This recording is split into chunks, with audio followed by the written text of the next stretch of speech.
Hello everyone, welcome to our new video of Your Learning Tutor. I hope you have enjoyed our previous videos. Today the main concept of our video is middle term factor. Many students are doing it. It's like a new concept for them. They're still having problems understanding the equation and understanding how to factorize. And we won't be solving any particular math from any particular text, but it is just a concept that I want to share with the students. So to understand middle term factor, first of all, we have to understand what's a quadratic equation or a quadratic expression. Okay, so let's say y equals to 2x plus 3. This is an equation of a straight line. How?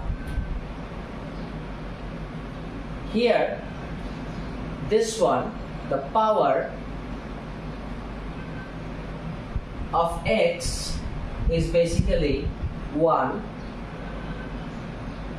and this is how we can understand that when the power of x is 1 in an equation like this, it is actually an equation of a straight line. If you put values of x, you will get values of y, and on a graph paper, if you plot the values of x and y in the coordinates, you will get the equation of a straight line. You will get a straight line if you solve this equation. So what happens if the power is more than 1, especially if the power is 2? Power is 2 and the power of x. Let's say in an expression like this. Here we have the highest power of x is 2 and another x is 1. This is an example of a quadratic expression.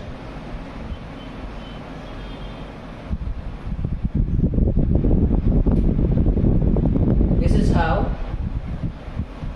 we get quadratic expressions, and if you solve it, or if there is an equation, let's say if an equation is like this, and if you solve it, then we're gonna get 2 points of x where the graph will be cut like let's say this is the graph.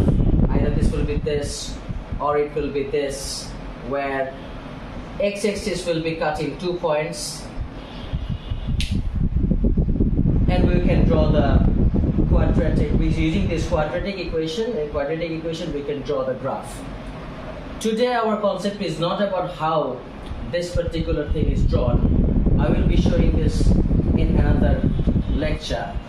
We have to find the line of symmetry. We have to find the highest point or the lowest point, and which are the points where it is cutting the y-axis and the x-axis. But today our main concept is middle terms. So this is how first we have to understand what is the quadratic expression. So since we have an understanding of the quadratic expression or equation, a quadratic expression is written in this way.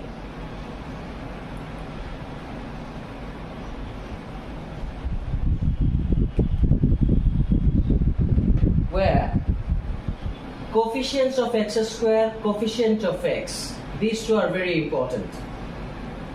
Let's say for an expression like this,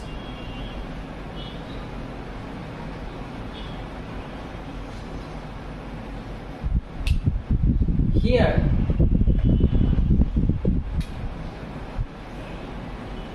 since there is nothing in front of x, we will consider this as 1. So a equals to 1 and b equals to 12, because the coefficient of x is 12. So b equals to 12, and see, this one is 27, and all are plus. So we actually have to mind the signs as well. If there are any minuses, we would have to put minus. These values are very important. Why? The concept of middle term is you have to multiply these two. Let's say this one is what?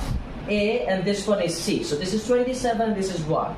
If you multiply these two, this will be 27 into 1. And here,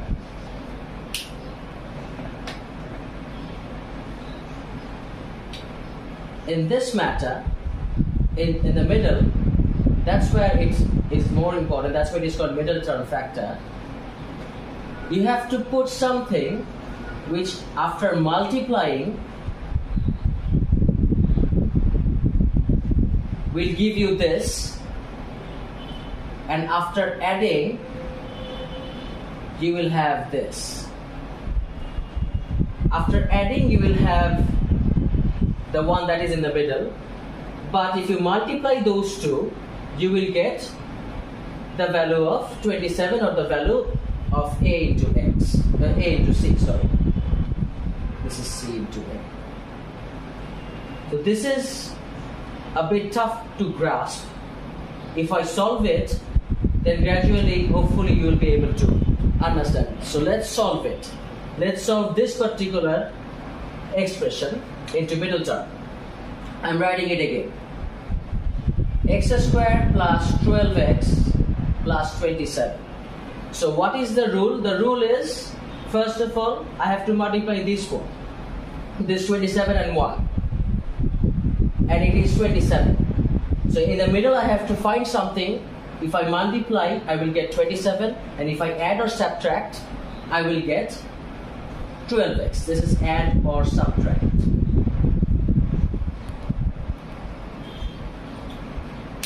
Now, what happens here? What are the numbers that if I multiply, I can get 27? It's 1 into 27. And I cannot multiply anything with 2. If I go to 3, 3 nines are 27. Now think, if you add 3 and 9, you actually end up getting 12. So if you multiply 3 and 9, you are getting 27. And if you add 3 and 9, you get 12. So this is the probable solution that we gonna have. Think. And most importantly, again the signs. 3x plus 9x will be plus 12x. This is plus and this is plus. I am adding. And also, if you multiply plus 3 and plus 9, you ultimately get plus 27, which is plus 27. You see, multiplying 3 and 9, we get 27. And adding 3 and 9, 3x plus 9x, adding these two, we get 12x. Let's say plus 12x. Both are plus. So we actually have solved this particular line, and we can move forward for solving the middle term.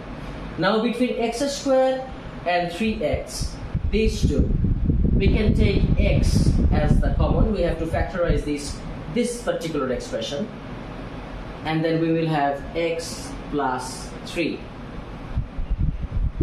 between these two. And then between these two, both are plus, so I can take plus. And then 9x and 27. There is no x with 27, but 9 can be the common factor here. And ultimately, we will have x plus 3. Mind it, whenever you are doing middle term, these two expressions that you are getting in this line, after this line, these two has to be same. If these two are not same, then you have done something wrong in this calculation. This is how you can check your middle term. Now in this whole expression, I can take x plus 3 as the common, and remaining what we have is x plus 9. this is how we can break a quadratic expression into two factors using middle term. This is how you break the middle term. That is why it is called middle term, because this part is important. This part is the most important part. So this is how you do middle term. Stay tuned with us. I will be doing more videos with different signs, and I hope you will be able to get a clear concept if you follow the next videos. Thank you.